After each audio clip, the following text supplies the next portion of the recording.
ఓం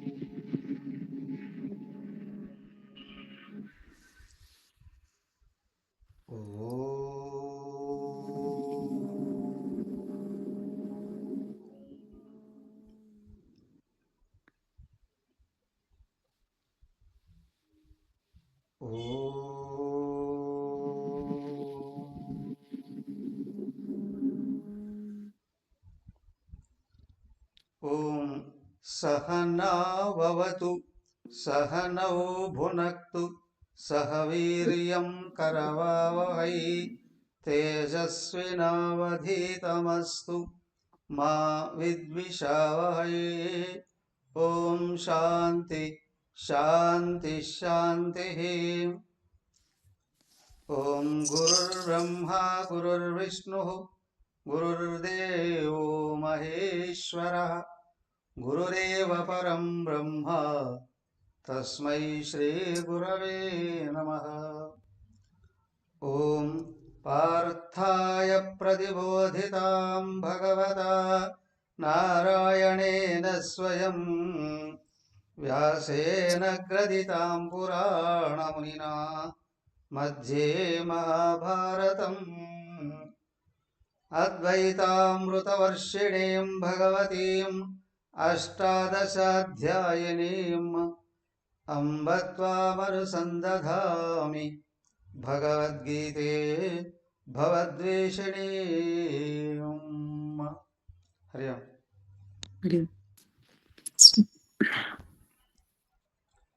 అందరూ video on చేసుకోండి.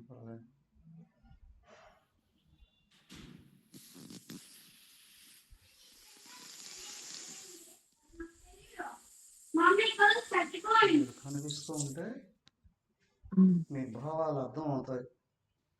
మీకు అర్థమవుతుందా లేదా?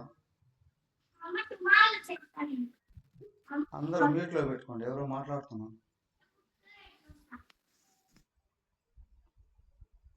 ఫోన్ మ్యూట్లో పెట్టుకోవాలి అందరూ.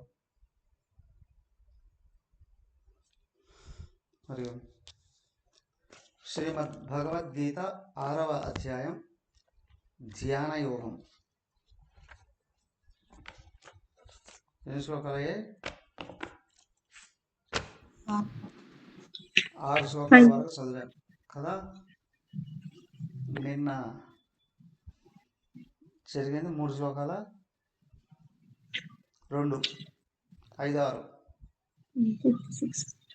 7 కూడా చదివాం కదా. చదివా స్వామిజీ. ఈరోజు ఒక శ్లోకం చదువుతారా? నిన్న మొన్న చదవని వాళ్ళు ఎవరు చదువుతారు?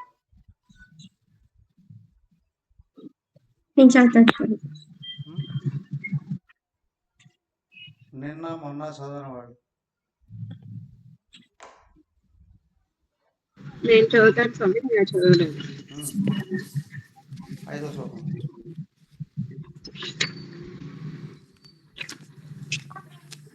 నరేదాత్మనాత్మానం నాత్మానమవసాదయే ఆత్మైవాఖ్యాత్మనో బంధుః ఆత్మైవ రిపురాత్మనః. గుడ్. Next one. నేను చదువుతాను స్వామి. నేను చదువుతా స్వామి. 6.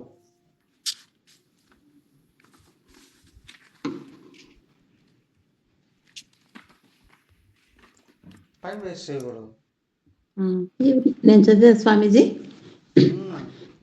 బంధురాత్మాత్మనస్తస్య ఏనాత్మైవాత్మనా జితః అనాత్మనస్తు శత్రుత్వే వర్తేతాత్మైవ శత్రువత్. Okay, next 7. చదువుతాను స్వామీజీ. చితాత్మనః ప్రశాంతస్య పరమాత్మా సమాహితః శీతోష్ణ సుఖ దుఃఖేషు తథా మానవమానయోః. ఓకే, జ్ఞాన విజ్ఞాన అంతే అంతే. నెక్స్ట్ తర్వాత చెప్తా. 5, 6 నిన్న చెప్పుకున్నాం, 7 చదివి వదిలేసాం. 5, 6 శ్లోకాల్లో ముఖ్యంగా వ్యక్తి ఎవరైనా తనను బాగు చేసుకోవాలి, తనను చెడగొట్టుకోకూడదు. అవునా? అది. రెండోది, తనను ఉద్ధరించుకోవాలి.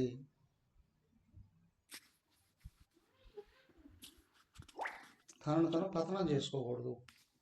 దానికి దీనికి తేడా ఏంటండి? ఒకటి ప్రాపంచిక విషయం, రెండోది ఆధ్యాత్మిక విషయం. మనం ఆధ్యాత్మికంగా కూడా నిరంతరం ఎదగాలి. భౌతికం అంటే మనకంటే అన్యమైన ప్రపంచంలో ఉన్నది. ఆధ్యాత్మికం అంటే శరీర మనోబుద్ధుల్లో ఉన్న ఎదుగుదల. అలాగే శరీర మనోబుద్ధుల్ని దాటిపోయే స్థితి కూడా ఉద్ధరించబడడం. ఆయన ఉద్ధరించబడ్డాడండి అంటే లైఫ్ గోల్. భౌతికంగా ధర్మార్థ కామాలు, ఆధ్యాత్మికంగా మోక్షం. ప్రాపంచిక పరిధుల నుండి, పరిమితుల నుండి బయటపడ్డాడు, ప్రకృతి నుండి బయటపడ్డాడు. పారమార్థికం అది కూడా తనే చేయాలి తప్పనిసరిగా. దానికి కావలసినంత వివరించుకున్నాం. నేను మన మనస్సు మన చేత జయించబడి ఉంటే అది మనకు మిత్రుడిలాగా నిరంతరం సహకరిస్తుంది. మనము మనస్సు చేత జయించబడి ఉంటే అది శత్రువులాగా వేధిస్తుంది.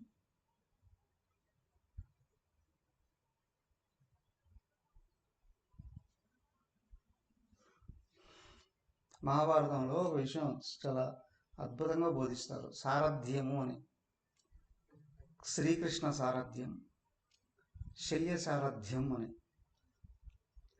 మోసంతో శల్యుణ్ణి కర్ణుడికి సారథిగా మార్చాడు దుర్యోధనుడు. వాడు చేసిన మోసానికి బుద్ధి చెప్పాలి అని నిరంతరం ముళ్ళుతో గుచ్చినట్టు అన్ని నెగిటివ్గానే మాట్లాడతాడు శల్యుడు.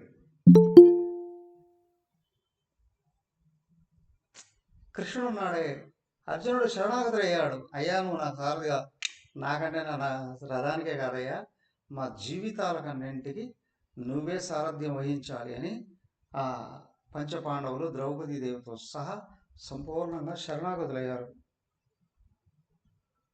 అప్పుడు వాళ్ళ గురించి ఈయనే ఆలోచించాడు. వాళ్ళు తెలిసినవే కాదు, వాళ్ళు తెలియనవి ఎన్నో. తెలిసింది 1% అయితే తెలియని 99% ఆయనే గైడ్ చేశాడు, స్వతహాగా బాధ్యత తీసుకొని.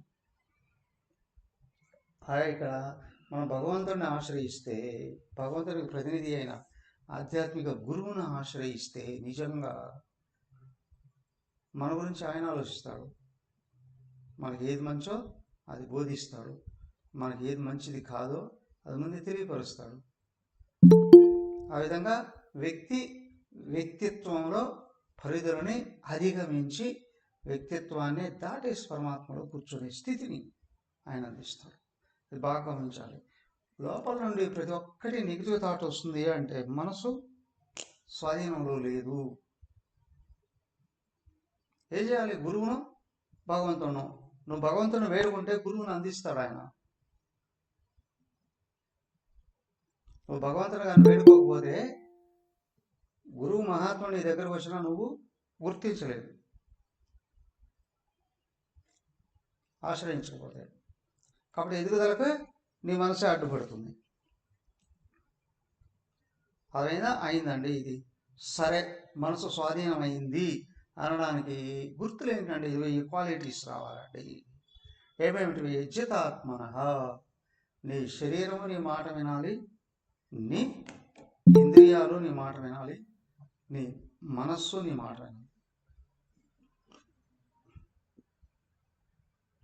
శరీరం మాట వినడము అంటే మనం ఏ పని ఎప్పుడు ఎలా చేయాలనో ప్లాన్ చేసుకున్నప్పుడు ఆ ప్లాన్ ఏదైతే ఉందో, ఆ ప్రణాళిక, ఆ టైం టేబుల్ని నువ్వు నియమం తప్పకుండా పాటిస్తూ ఉండగలగాలి.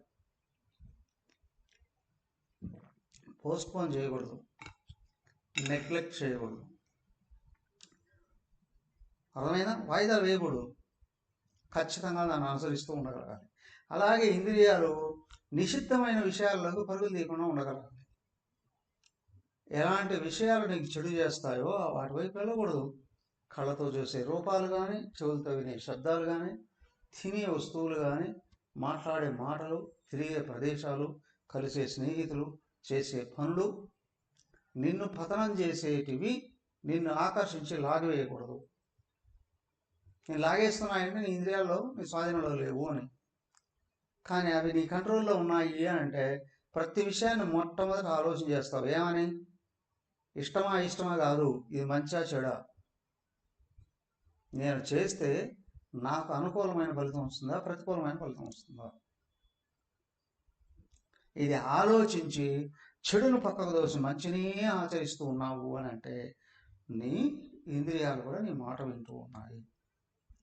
చూడండి, శరీరం అవసరమైన పని ప్లాన్ చేసుకుని పని చేస్తుంది, ఇంద్రియాలు కూడా చెప్పినట్టు వింటున్నాయంటే మనసు శాంతిస్తుంది. ప్రశాంతస్య, మనసులో అలజడులు, ఆవేశాలు, ఆరాటాలు ఉండవు. ఏముంటాయండి? చక్కగా బుద్ధితో ప్లాన్ చేసుకుంటావు, మనసు వాటిని ఇంద్రియాల ద్వారా వ్యవహరింపజేస్తూ ఉంటుంది.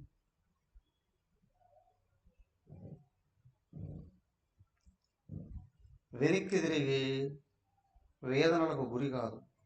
ప్రశాంతస్య, అప్పుడేమవుతుంది? పరమాత్మ సమాహిత, పరమాత్మకు అత్యంత దగ్గరగా ఉంటామండి. ఎలా అండి? ఇప్పుడు ప్రాక్టీస్ చేయగల పరమాత్మ గురించి తెలుసుకొని ఉండాలి.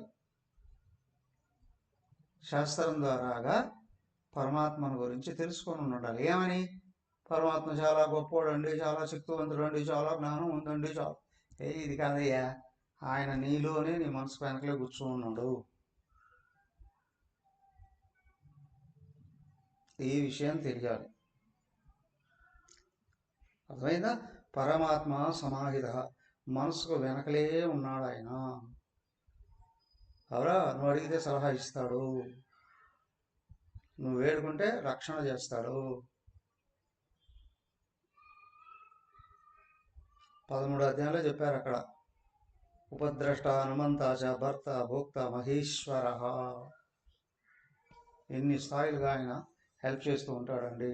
ఆయన వేడుకోకపోతే సాక్షిగా చూస్తుంటాడు, వీడు ఏం చేసుకున్నా.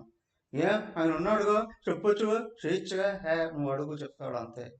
అందరిలో ఉన్నది ఆయనే, అడిగినోడికే సలహా ఇస్తాడు. కాబట్టి ఏం చేస్తూ ఉన్నా నీ ఇష్టదైవం రూపంలోనూ ఆత్మతత్వం రూపంలోనూ ఉన్నాడని గుర్తించి అడిగే కొద్దీ సలహాలు వస్తాయి. ఆయన సలహా ఇచ్చాడు కదా, మరి నాకు ఎవరయ్యా రక్షణ? కష్టాలు వస్తే ఆయనే వస్తాడు, బాధలు వస్తే ఎవడయ్యా? అవి కూడా ఆయన తీసేసుకుంటాడు. ఇంత పెద్ద పెద్ద బాధ్యతలు వచ్చాయి, నేను ఎలా చేయగలను? లోపల నుంచి ఆయనే జ్ఞానాన్ని ఇస్తాడు, శక్తిని ఇస్తాడు, ప్రేరణ ఇస్తాడు, ప్రోత్సాహం ఇస్తాడు. కష్టాల్లో వెంట నిలబడతాడు, బాధల్లో ఆయనే తీసేసుకుంటాడు, నీకు తగలకుండా. పరమాత్మ సమాహిత, లోపల ఆయన ఉన్నాడు అని నిరంతరం సంభాషణ అనేది కొనసాగుతూ ఉంటుంది. సాకారమైనా కావచ్చు, నిరాకారమైనా కావచ్చు, సలహాలు ప్రోత్సాహం అందుతూనే ఉంటుంది. ఇది ఇంద్రియముల బుద్ధుల నిగ్రహంలో ఉన్నాయి అనంటే, అవునా? సరే, బయట నుంచి బాధలు శరీరానికి శీతోష్ణాల రూపంలో, రోగాల రూపంలోనూ, మనసుకు సుఖదుఖాల రూపంలో, బుద్ధికి మానవమానాలు, జయాపజయాలు, లాభ నష్టాలు, ఇవన్నీ బుద్ధికి ఎదురయ్యే ద్వంద్వాలు. నువ్వు భగవంతుడికి దగ్గరగా ఉన్నావంటే అవి ఎలాంటివి ఎదురైనా వాటిల్లో కొట్టుకుపోవు నువ్వు. అవునా? కష్టం వచ్చినప్పుడు కురిగిపోకూడదు, లాభం వచ్చినప్పుడు పొంగిపోకూడదు. ఈ రెండిట్లో ఏదైనా నెక్స్ట్ పర్ఫెక్ట్గా నువ్వేమీ చేయలేవు. నువ్వు దైవానికి దగ్గర ఉన్నావు అని అంటే మంచి ఎదురైనా చెడు ఎదురైనా స్థిరంగా ఉండి పర్ఫెక్ట్గా చేసుకుంటూ ముందుకెళ్తూ ఉంటాం. అదైనా ఇది భగవంతుడికి దగ్గరగా ఉన్నట్టు. ఓకే, దెన్ ఇవన్నీ ఏమన్నారండి? ద్వంద్వాలు కదా. దేహ నిగ్రహంలో లేకపోతే చలికాలంలోనూ బాధపడతారు కొంతమంది, అబ్బా చలి అండి అని. వేసవి వచ్చినా చెమట పడుతుందండి. నువ్వు రెండింటికి బాధపడితే, రెండింటికి ఏడ్చితే ఏది నువ్వు అనుకూలంగా ఉండేది? మరి ఎలా ఉండు, చలికాలం వచ్చింది, చలిగా ఉంది, స్వెటర్ వేసుకోవయ్యా, వేడి నీళ్ళు స్నానం చేయవయ్యా, అవునా? వేసవికాలం వచ్చింది, చక్కగా కాటన్ దుస్తులు ధరించవయ్యా, ఏసీ చేసుకొని పని చేయవయ్యా. చల్లగా ఉండేటప్పుడు పని ఎక్కువ చేసుకోవయ్యా, అనుకూలంగా మలుసుకో. సుఖం దుఃఖం ఈ మనసులో ఉన్నటువంటి భావాలే కదా. నాకు ఇది వస్తే సుఖం అని అనుకున్నావా, దానికి అన్యమైంది వస్తే దుఃఖంగా ఫీల్ అవుతావు. అసలు నువ్వేమీ ఎక్స్పెక్ట్ చేయకుండా ఉన్నావా, ఏది వచ్చినా ఆయన ఇచ్చాడు అని కానీ అనుకుంటే సుఖం లేదు దుఃఖం లేదు, ప్రసాద రూపంగా ఎదురవుతుంది. దేవాలయానికి వెళ్ళావు, దర్శనం చేసుకున్నావు, తీర్థం ఇస్తున్నారు, ఆ కొబ్బరి ఏదో కొంచెం, ఆ కాయ కొంచెం కుళ్ళినట్టుంది, చేతిలో వేసుకున్నావు, బాగాలేదండి, పక్కన పడేసేసి వెళ్ళిపోతావు. పోతే తీర్థం తిరుగుతావా, ఎదురు తిరుగుతావా, విమర్శిస్తావా? లేదు, తీర్థం అండి, తిట్టుకోకూడదు. దోషయుక్తమా, పక్కన పడి బాగుందా, అసలుగా ఉందా, బాగుంది, ఇంకా కొంచెం ఇస్తావా?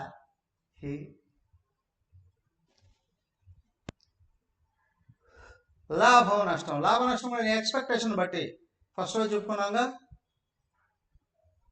నాకు ఇంత రావాలి అని అనుకుంటే అంతకంటే ఎక్కువ వస్తే వచ్చిందంట, అంతకంటే తక్కువ వస్తే ఏడుస్తావు. చేయవలసినంత పని చేయి, ఇక్కడ ఎక్స్పెక్టేషన్ కాదు, పని పర్ఫెక్ట్గా చేయి, రావాల్సింది రావట్టుకో. మాన అవమాన సమాజంలో ఏంటి అంటే మానవ అవమానం. నువ్వు ఎక్స్పెక్ట్ చేసావా ఎదురు వాళ్ళు నాకు గౌరవించాలి అని, గౌరవించకపోతే ఏడుస్తావు. నువ్వేమి ఎక్స్పెక్ట్ చేయకపోతే ప్రతి ఒక్కటే అనుకూలంగానే ఉంటుంది. నీకంటే పెద్దవాళ్ళను వాళ్ళు గౌరవించు, నీకంటే చిన్నవాళ్ళు వాళ్ళు గౌరవిస్తారు, వాళ్ళని ప్రోత్సహించు, నీ బాధ్యత నీకు కనిపిస్తుంది, నీకు బాధ తెలియదు. లాభ నష్టాలైనా జయాపజయాలైనా అపజయం అండి, నువ్వు చేయవలసినంత చేయలేదయ్యా, నువ్వు చేసినంత వచ్చిందయ్యా, ఎందుకంటే ఎక్కువ లాభం రావాలి అని అనుకున్నావా, ఎక్కువ విజయం మంచి విజయం రావాలను ఇంకొంచెం కృషి చేయి, బెటర్మెంట్ వస్తాయి, ఎక్కువ మార్కులు వస్తాయి. సేమ్. సో ఏది వచ్చినా నీ మనోబుద్ధుల్ని చెదరనివ్వకుండా నిలబెట్టుకోగలిగేటట్లయితే నువ్వు నిరంతరం చక్కగా పర్ఫెక్ట్గా చేసుకుంటూ వెళ్ళిపోతూ ఉంటావు.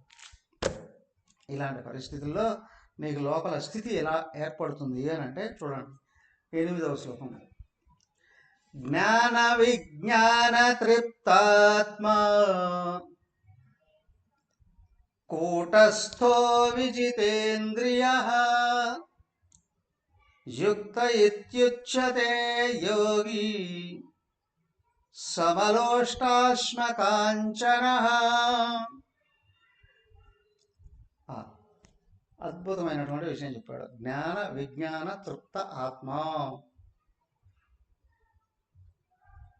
ఆత్మ నాకు, నేను, తృప్త ఆత్మ, తృప్తిని పొందగలగాలి. ఎప్పుడు? జ్ఞాన విజ్ఞాన తృప్త ఆత్మ. జ్ఞాన విజ్ఞానాలలో తృప్తి చెందాలి. జ్ఞానం ఏంటి? శాస్త్రాన్ని చదువుకొని అర్థం చేసుకొని లోపల నిలబెట్టుకోవడం జ్ఞానం. విజ్ఞానం ఏంటి? ఆ జ్ఞానాన్ని వినియోగించుకొని మన మీద ప్రయోగించుకొని అవునా మనం ఆ స్థితిని పొందడం విజ్ఞానం. లోపల భగవంతుడు ఉన్నాడండి, తెలుసుకోవడం జ్ఞానం. ఆ భగవంతుడిని అనుభవంతో అందుకోవడం. ఎవరయ్యా భగవంతుడు?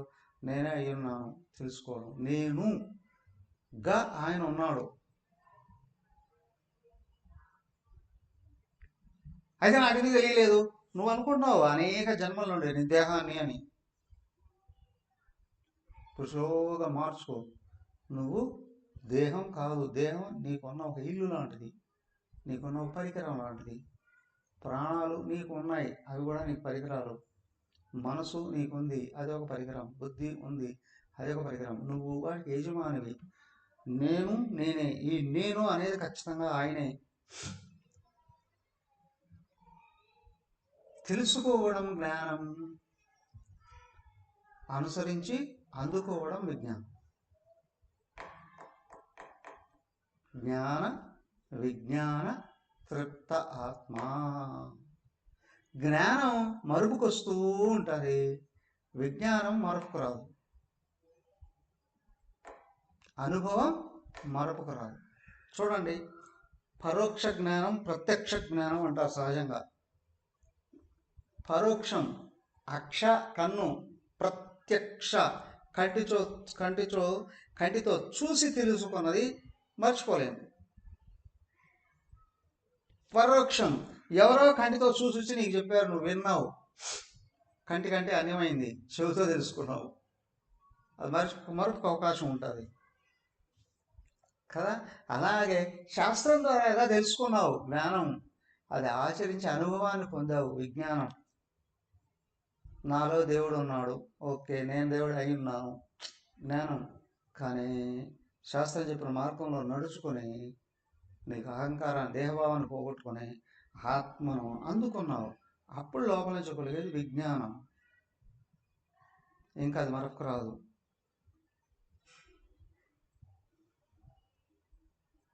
మరొక రాదు.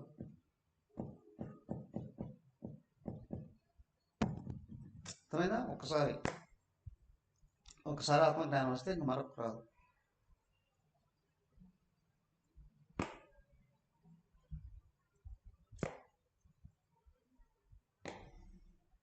అర్థమైందా?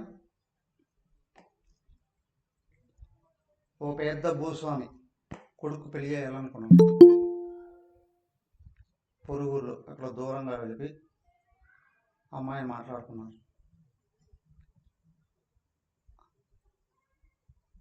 పెళ్ళి ఫిక్స్ అయిపోయింది, ఎంగేజ్మెంట్ కూడా అయిపోయింది. ముహూర్తం దగ్గర పడుతుంది, ఏర్పాట్లన్నీ అయిపోయాయి. కళ్యాణ మండపంలో కూడా వచ్చారు, కూర్చున్నారు. కార్యక్రమం అంతా నడుస్తూ ఉంది. మంగళసూత్రం చేతికిచ్చి కట్టబోతూ ఉన్నాడు. ఎవరో దూరం నుంచి పరిగెత్తుకుంటూ వచ్చారు. ఆగండి, సినిమాలో జరుగుతాయి కదా, ఇది నిజంగానే జరిగింది. ఏమయ్యా, మంగళసూత్రం కట్టకుండా ఆగారు. వాడు పరిగెత్తుకుంటూ వచ్చి రొప్పుతూ చెప్పాడు, ఇదిగో ఆ అమ్మాయి చిన్నప్పుడు తప్పిపోయిన ఈ అబ్బాయికి చెల్లి.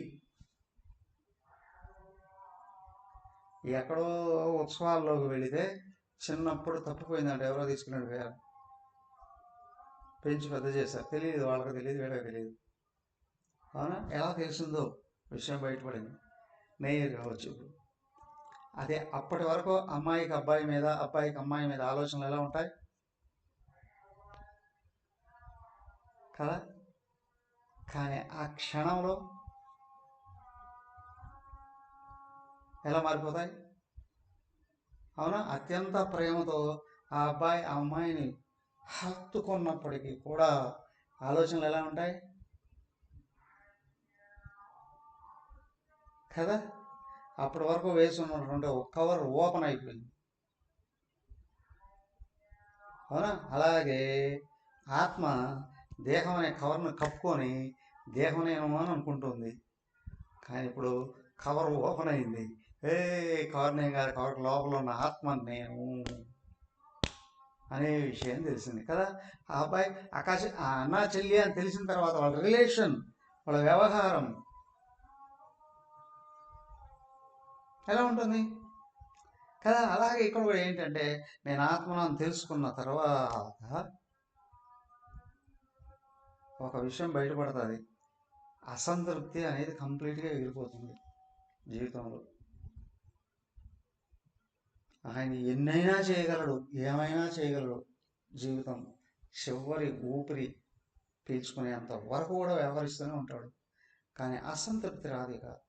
దానికి జ్ఞాన విజ్ఞాన తృప్త ఆత్మ.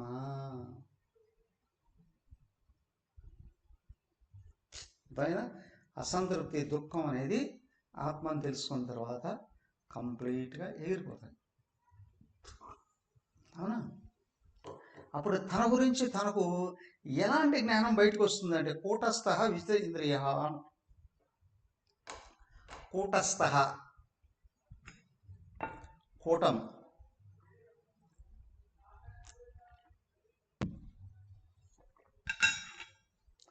జంక్షన్, అన్నీ అక్కడికి వచ్చి కలుస్తాయండి. కడపలో 7 రోడ్స్ అని ఉన్నాయి. జనరల్గా 3 రోడ్లు 4 రోడ్లు 5 రోడ్లు అంటారు కదా, ఒకసారి కలుస్తాయని. 2 రోడ్లు అనరు. 2 రోడ్లు కలిస్తే 4 సెంటర్ అవుతుంది అట్లా కదా. 2 కంటే ఎక్కువ కలవాలి. అవునా? అలాంటి 7 రోడ్స్ ఒకే చోటుకొచ్చి 7 రోడ్లు కలుస్తాయి కడపలో. 7 రోడ్స్ జంక్షన్, కూడలి కదా, అలాంటికి అంటారు. అలాగే శరీరము, ఇంద్రియాలు, మనసు, ప్రాణాలు, బుద్ధి అన్నీ ఎక్కడికి వచ్చి కలుస్తాయో అది ఇక్కడ జంక్షన్, కూడలి. శరీరము ఆత్మ వల్లే బతుకుతుంది, ప్రాణాలు ఆత్మ వల్లే బతుకుతాయి. అవునా? ఇంద్రియాలు ఆత్మ వల్లే వ్యవహరిస్తాయి, మనసు బుద్ధి ఆత్మ వల్లే వ్యవహరిస్తాయి, ఆత్మ వల్లే స్థిరంగా ఉంటాయి. ఆత్మ ఒక్కటి వదిలేస్తే ఇవన్నీ చచ్చిపోతాయి.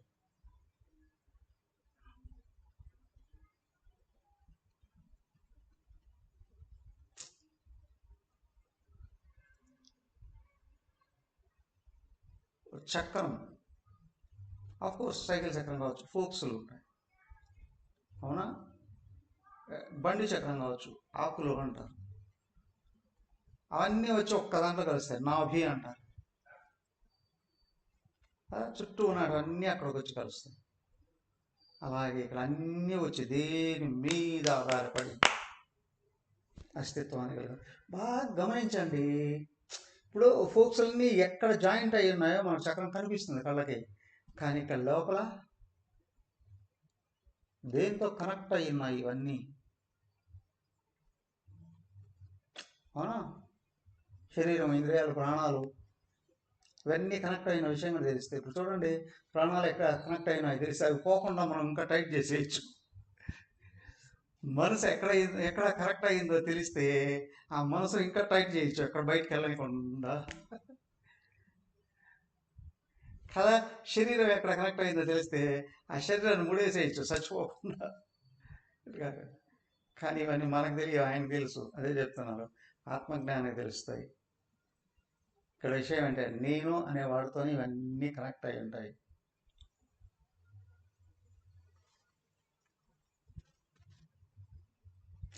నేనుతో టచ్ పోతే ఇవన్నీ డబడబడ అన్నీ పడిపోతాయి, ఏది పనిచేయదు. జ్ఞాన విజ్ఞాన తృప్త ఆత్మ కూటస్థ విజిత ఇంద్రియ. నీకు నువ్వు ఎవరో స్పష్టంగా తెలిస్తే నీ ఇంద్రియాలన్నీ కంట్రోల్లో ఉంటాయి, కంట్రోల్లోకి తెచ్చుకోవచ్చు. ఎవరయ్యా నువ్వు నీకే తెలియకపోతే? ఒక్కొక్కసారి పెద్ద షాప్ ఉందనుకోండి, షాప్లో ఓనర్ కూర్చున్నాడు, 10 మంది పనోళ్ళు ఉంటారు. ఆ పనోళ్ళు మాత్రం అటు ఇటు తిరుగుతూ కావాల్సిన హాయిగా అరగిస్తూ ఉంటారు. ఈ ఓనరే అన్ని పనులు చేసుకోవాల్సి వస్తుంది. పనోడు కూడా ఓనర్కి పనులు చెప్తాడు. వాడు డబ్బులు తీసుకుంటాడు, మళ్ళీ ఓనర్కి పనులు చెప్తాడు, ఓనర్ కూడా విమర్శిస్తాడు, ఓనర్ కూడా దండిస్తాడు.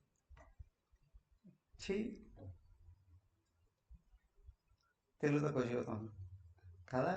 అలాగే ఇక్కడ కూడా జీవుడు నేను భగవదంశనాన్ని కానీ విషయం తెలియకపోతే ఈ దేహమే ఏడిపిస్తుంది, ఇంద్రియాలే ఏడిపిస్తాయి. ఇంద్రియాలు కూడా ఏడిపిస్తాయి. వాడు కూడా ప్రేమలో పడ్డాడట, అమ్మాయి ఒప్పుకోలేదు, వాడు చెట్టుకి ఏదో తాడు కట్టి సూసైడ్ చేసుకోబోతున్నాడు. ఆ రాజభటులు చూశారు, వాడిని పట్టుకొని వెళ్ళారు రాజుగారి దగ్గరికి. ఏరా, ఎందుకురా ఆత్మహత్య చేసుకుంటున్నావు? రాజా, నేను ఒక అమ్మాయిని ప్రేమించా, ఆ అమ్మాయి నన్ను పెళ్లి చేసుకోనుంది. ఆ అమ్మాయి లేకపోతే ఇంకోదాన్ని చేసుకోవచ్చు కదా. లేదు రాజా, నాకు ఆ అమ్మాయే కావాలి. ఏరా, అమ్మాయి అంత బాగుంటుందా? కావాలంటే నువ్వు చూడు రాజా, ఎక్కడుంది అమ్మాయిని పట్టుకురంటరా అను. ఏమమ్మాయి, వాడిని పెళ్లి చేసుకోవచ్చు కదా. నాకు ఇష్టం లేదు, నేను వేరే వాడిని చూసుకుంటాను. ఆ అమ్మాయిని చూశారు, నల్లగా ఉంది, కన్ను మెల్ల, చదువుకోలేదు. అవునా? నోరు తెరిస్తే బండరాళ్ళు వస్తున్నాయి బయటికి. ఈ అమ్మాయి ఎట్లా నచ్చిందిరా నీకు? నా కళ్ళతో చూడు రాజా, ఎంత అందంగా ఉన్నది.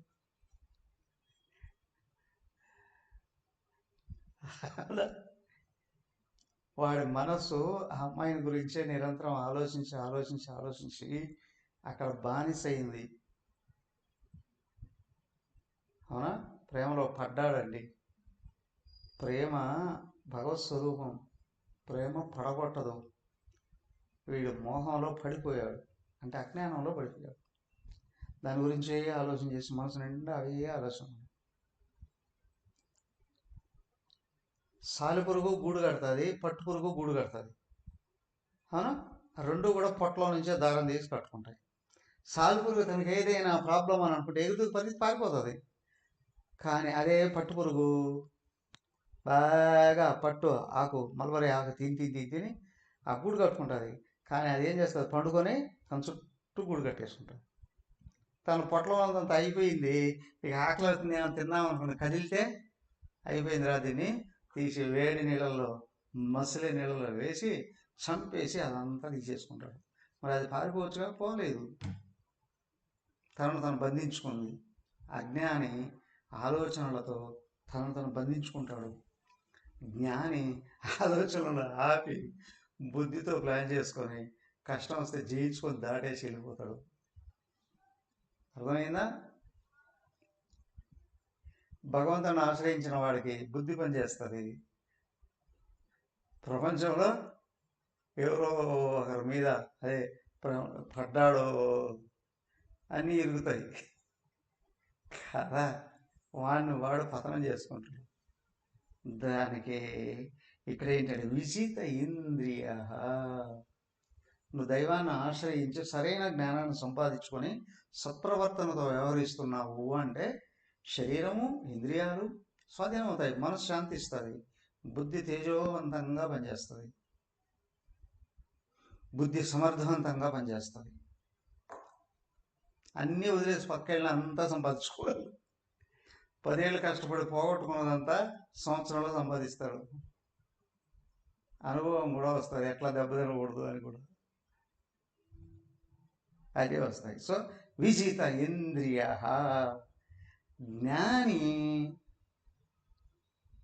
బయట ఉన్నదంతా వెళ్ళిపోయినా తన మనసు ఒక్కటి తన స్వాధీనంలో ఉంటే చాలు, ఏమైనా చేయగలడు. జ్ఞానికి మనసు స్వాధీనం అయిపోతుంది. అందుకే సహ యుక్త ఇది ఉచ్యతే. అతడు యుక్తుడు అంటున్నారు. ఓ యుక్తి ఉందా? జనరల్గా చెప్తారు పొట్టి వానికి పుట్టాడు యుక్తులు అని. ఆ దరిద్ర బుద్ధులు కాదు ఇక్కడ.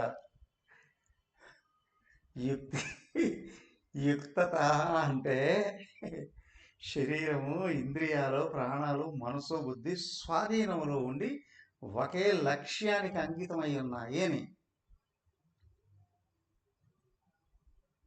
కొంతమంది ఒకటి కోరుకుంటారు, ఇంకొకటి తెలుసుకుంటారు, ఇంకొకటి చేస్తారు.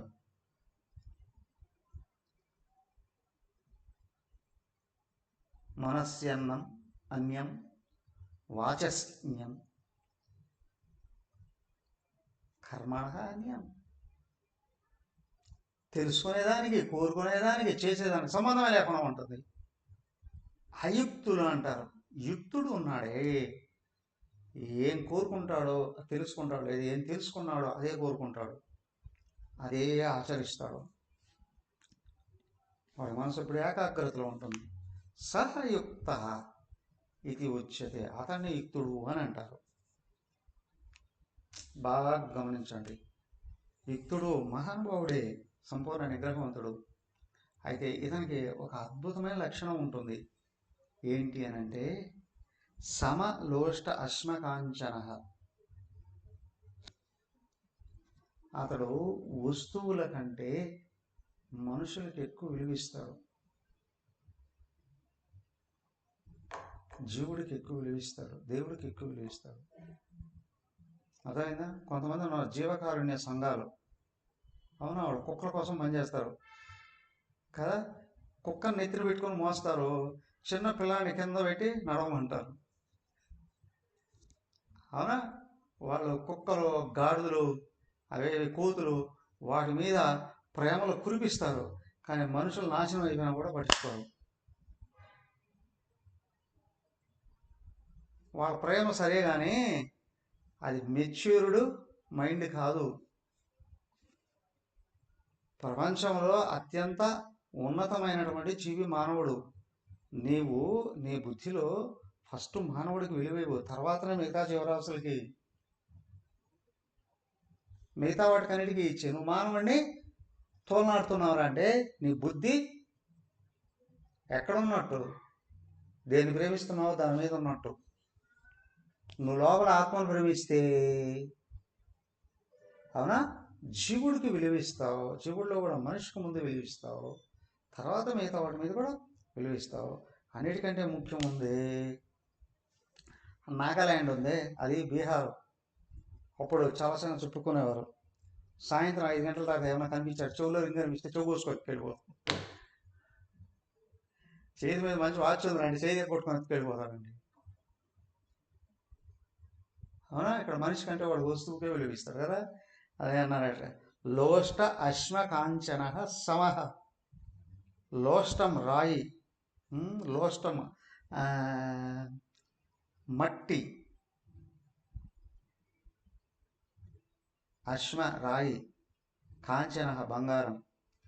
మట్టి, రాయి, బంగారం అవన్నీ భూమిలో నుంచి వచ్చేటివే, వాటిని సమానంగా చూస్తారు. ఏమండి బంగారం, రాయి, మట్టి ఒకటేనా? నువ్వు ఇచ్చిన విలువలు అవే, అవన్నీ భూమిలో నుంచి వస్తాయి, భూమిలోకి వెళతాయి. కానీ అన్నిటికంటే మనిషిలో ఉన్న ఆత్మ అత్యంత విలువైన వాడు, వీడిని గుర్తించగలగాలి, ఆయన మీద దృష్టి పడతాడు. వస్తువు కోసం మనుషులను నాశనం చేయరు. ఇప్పుడు చూడండి, గల్ఫ్ నుండి తురుష్కులు వచ్చారు, భోగాల కోసం అందరిని నాశనం చేశారు, అవునా. పశ్చిమ దేశాల నుండి బ్రిటిషర్స్ వచ్చారు, సంపదల కోసం మనుషులు నాశనం చేస్తూ వచ్చారు. కానీ భారతీయుడు ఎప్పుడు వస్తువుల కోసం, భోగాల కోసం ఎవరిని నాశనం చేయలేదు. మనుషులకు విలువిచ్చారు, మనుషుల్ని రక్షించారు, మనుషుల్ని అభివృద్ధి చేశారు. అర్థమైందా? సో వస్తువు కంటే జీవుడికి ఎక్కువగా విలువ ఇవ్వడం అనేటువంటిది విజ్ఞానవంతుడి యొక్క దృష్టి. అది మనకు ఆశ్రయం కావాలి. ఉత్తరేత్తన్నారు కదా, అది ఆశ్రయంగా పెట్టుకోగలిగితే, అది ఆశ్రయంగా పెట్టుకోగలిగితే నువ్వు లోపల భగవంతుడుగా మారుతూ వస్తావు. వస్తువుకు విలువ ఇస్తే వస్తువు నిన్ను బలహీనం చేస్తుంది. నువ్వు లోపల ఉన్న ఆత్మకు విలువిస్తే నువ్వు ఆత్మగా మారిపోతావు, భగవంతుడిగా మారుతావు. అయితే మీరు అడగచ్చు, ఏమండి స్వామి గారు ఇట్లాంటి వాళ్ళు ఎవరన్నా ఉంటారా, ఉంటే ఎట్లా వ్యవహరిస్తారు వాళ్ళు? అద్భుతమైనటువంటి శ్లోకం చదివేద్దాం చూడండి. సుహృన్మిత్రార్యుదాసీన మధ్యస్థద్వేష్య బంధుషు సాధస్వపి చ పాపేషు సమబుద్ధిర్విశిష్యతే. ఓకే, ఇక్కడ మానవులని 8 రకాలుగా విభజించి చూపిస్తున్నారు. వీళ్ళందరినీ సమంగా చూస్తాడట జ్ఞాని, విజ్ఞాని. ఎవరయ్యా వీళ్ళు? ఇదిగో సుహృత్తు, అవునా, మంచి హృదయం కలిగినటువంటి వాడు. మిత్ర, స్నేహితుడు, హరి శత్రువు, ఉదాసీన ఏది పట్టించుకోకుండా తనలో తను ఉన్నవాడు, మధ్యస్థ అవునా ఇద్దరు కొట్టుకుంటే వాళ్ళ మధ్యలో కొంచెం మధ్యస్థం చేసేవాడు, ద్వేష్య అవునా వాడు నిద్ర లేచాడు రా అంటే అందరినీ ద్వేషిస్తూనే ఉంటారు కొంతమంది, అదే స్వభావం. ఇందులో కానీ పడితే ఇంక మళ్ళీ లేలేరు. ఒక జన్మ 2 జన్మలు కావచ్చు, 100,000 జన్మలు కూడా పడవచ్చు దాని నుంచి బయటపడాలంటే. కాబట్టి ఇక్కడ కొంతమందికి వాళ్ళు ఎవరు కనిపించినా ద్వేషమే. విచిత్రం ఏంటంటే ఒక్కొక్కసారి ఒక సమయంలో వాళ్ళని కూడా వాళ్ళు విపరీతంగా తిట్టేసుకుంటారు. పరిపూర్ణంగా పతనమైన వాడు. ద్వేష్య వాడు బంధుషు రక్త సంబంధీకులు, బంధువులు, సాధుషు సత్పురుషుడు, చెడు చేసిన వాడికి కూడా మంచే చేసేవాడు, పాపేషు అవి పాపులు మంచి చేసిన వాడికి కూడా చెడు చేసేవాడు. అవునా? చెడు చేసిన వాడికి కూడా మంచి చేసేవాడు సాధువు, మంచి చేసిన వాడికి కూడా చెడు చేసేవాడు పాపి. దుర్యోధనుడు ధర్మరాజు, అవునా? ఎవరు చిత్రాంగదుడు గంధర్వ లోకాధిపతి. ఈ దుర్యోధనుడి భార్యతో సహా కట్టేసుకొని పైకి తీసుకుని వెళ్ళిపోతుంటే ధర్మరాజు చెప్పి విడిపిస్తాడు. విడిపిస్తే వాడు కృతజ్ఞత చూపించాలనా లేదా? వాడు ఇంటికి వెళ్ళి ఆత్మహత్య చేసుకుంటానంటాడు. చీచి వాడి చేత రక్షించబడ్డారా? చీచి మనం ఎందుకు అడవికి వెళ్ళాలి? పోతిమి పో, ఆశ్ర వాళ్ళతో ఎందుకు గొడవ పడాలి? పడితిమి పో, గంధర్వుడికి ఎందుకు చిక్కాలి? చిక్కితిమి పో, అర్జునుడి చేతి ఎందుకు విడిపించబడాలి? విడిపించబడితిమి పో, మనం ఎందుకు బతకాలి? అవరా సినిమాలో కూడా చూపిస్తారుగా ఇలాగా. కానీ ధర్మరాజు ఉన్నాడే ఒకటే అంటాడు. అక్కడ భీముడు అర్జునుడు వ్యతిరేకిస్తారు. వాడు మనల్ని చంపడానికి వచ్చాడు దుర్యోధనుడు, మనం ఏంటి వాళ్ళు రక్షించేది అని అంటే అంటాడు, మనకు మనం దెబ్బలాడుకుంటే మనం 5 మంది వాళ్ళు 100 మంది, మన కుటుంబంతో ఇతరులు వచ్చి దెబ్బలాడితే మనం 105 మంది గుర్తుపెట్టుకోండి అని అంటాడు. చూడండి, ఒకడు సాధువు, ఒకడు పాపి. వాళ్ళ చేత మనం రక్షించబడ్డాము అని అంటే లోకం అంతా చెప్పుకుంటుంది కాబట్టి వాళ్ళని చంపేద్దామని అంటారు. మనవాడరా, మన బంధువు, మనం రక్షిద్దామని అంటారు వీళ్ళు. ఎవరు హీరో, ఎవడు విలన్? అదైనా సో ఇది దీని గురించి ఇంకొంచెం రేపు ఎక్స్ప్లెయిన్ చేసుకోవడానికి ప్రయత్నం చేద్దాం. హరి ఓం. ఓం సర్వే భవంతు సుఖినః, సర్వే సంతు నిరామయాః, సర్వే భద్రాణి పశ్యంతు, మా కశ్చిద్ దుఃఖభాగ్ భవేత్. ఓం శాంతి శాంతి శాంతి. హరి ఓం. శ్రీ గురుభ్యో నమః. హరి ఓం. హరి ఓం.